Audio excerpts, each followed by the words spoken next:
It is so obvious now, the efforts are pervasive to make anyone on the right an enemy of the state so they can justify sending the state against us. I don't know how everyone can't see this and why people aren't more alarmed.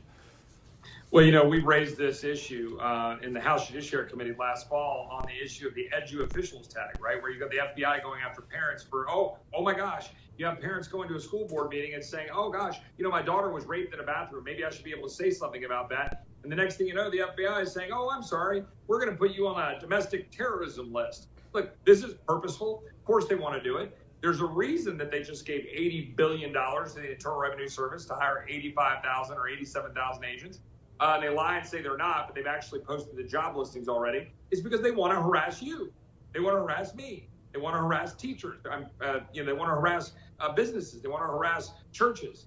That's what they want to do. They want to go after people. That is the state of your federal government right now. You know it. I know it. But the question is do Republicans know it? And will Republicans stop funding these jackasses for coming after us?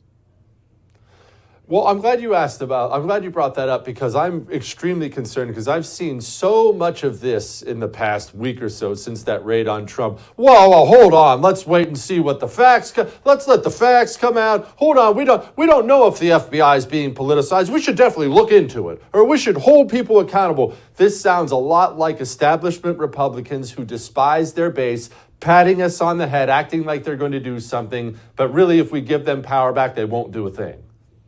The head pat is the key move of the establishment in Washington, right? Like, Chip, don't worry. We'll take care of that little border problem.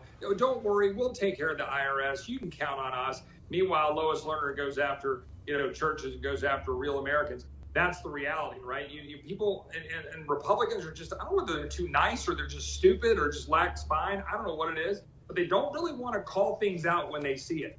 Like, look at something and say it is what it is, right?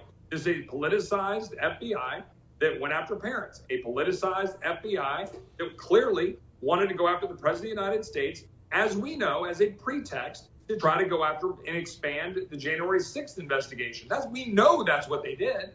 And that they're trying to use, classified information and espionage to hide behind it.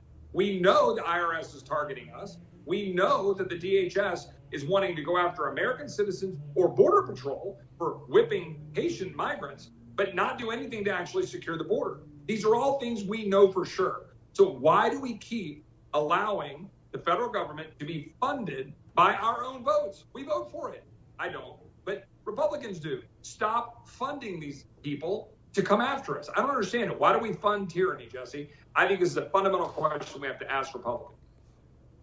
I know you've been beating your head against the wall about things like that since you got there, and I appreciate it that you'll continue to do so. So allow me to ask it this way. Let's say we have the House. Maybe we get the Senate. I know what I want done to the FBI, but I understand that's probably not possible. What is possible, Chip? What can we hope for? What can we expect? Give some people some level of hope. What are we going to do?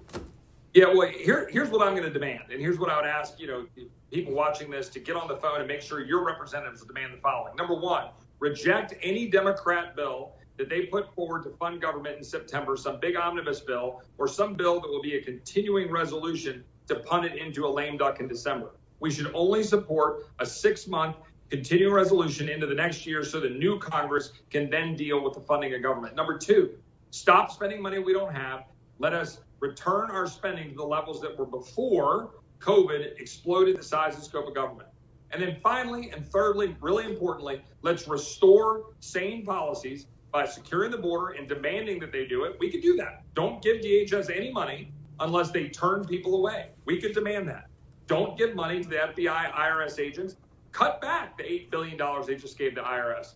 And let's make sure we restore energy policies that aren't insane, that are damaging our economy, driving up inflation. And let's stop vaccine mandates when the CDC now even is acknowledging that essentially they lied and said, oh, sorry. Jesse, you were one of the early ones saying, I don't know, let's shut down the biggest economy in the world, put our kids in masks, shove them in the corner, and wonder what the hell's going to happen to our economy and to our children. It's all bullcrap. We need to gut the entire establishment, and we need to start over. We need zero-based budgeting starting at zero power of the federal government. If Republicans won't fight for that, then the Republicans should be ignored, and we need to come up with a new plan. Yeah, that's a fact. All right, Chip, speaking of the border, we have actual terrorists coming across the border. Yep. and I saw a federal agent opening locked gates, allowing illegal immigrants into the United States of America. What in the world? Chip, exactly how many terrorists do we know have come into this country, and how many are we just letting through? Well, it's funny you asked. About a year ago, I sent a letter to Secretary Mayorkas, who should be impeached and is obviously terrible, asking, hey, how many people affiliated with terrorist entities of countries have been fled in the United States? It took him 8 months to respond. He finally answered. It was 43 in the initial letter. Now, because we put pressure on them, they're posting that information. We're now up to 66. But that's of the people that we apprehended, Jesse. For all of your listeners out there who are better educated than the average American on this stuff, they know what I hope more Americans come to know. We've had 900,000 known gotaways under this administration, almost 1 million. These are people, we don't know who they are. We don't know where they are. We don't know what their history is. And even if only a fraction of them are evil or associated with terrorists or gang members or convicted killers or rapers or robbers, then we're going to be dealing with a massive scourge of crime in the United States. And all, by the way, under the watch of Democrats who want to let criminals out and not prosecute them. Look, we have got to restore order, secure the border, restore order in our communities, stand by cops, do the right thing to make sure that we secure our communities. But it begins and ends with actually securing the border of the United States, in my opinion. And this administration refuses to do it. But importantly, Republicans need to have the spine and the cojones to actually do it. The House Freedom Caucus, God bless them, proposed something to counter this ridiculous Inflation Reduction Act. That'll never stop being funny to me. They proposed something to counter all this climate change death cult stuff. What was it? Yeah, well, it was what I was kind of hinting at a minute ago, maybe jumping the gun a little, to just say we've sent out a letter and we're going to be putting out demands saying that we must freeze spending into the next Congress. Do not allow Democrats, do not allow this Democrat Congress to put forward a massive spending omnibus package, or importantly, to punt into a lame duck where they've got all the keys to the kingdom leading up to Christmas with jet fuel. What we need to do is freeze that spending into next year. And then importantly, secondly, Republicans must pledge to pull back on that spending that has been driving inflation. You want to know why we have inflation? We've been killing our energy sector, and we've been spent $5 trillion that we've dumped into the economy chasing this nonsense with respect to COVID, destroying our economy and fueling inflation.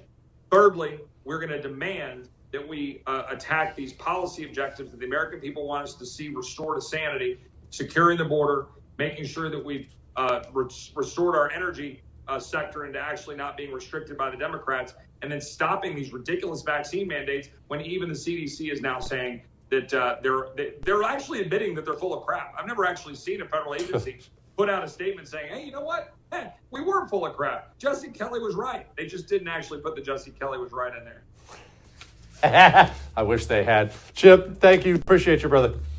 Hey, you too. God bless.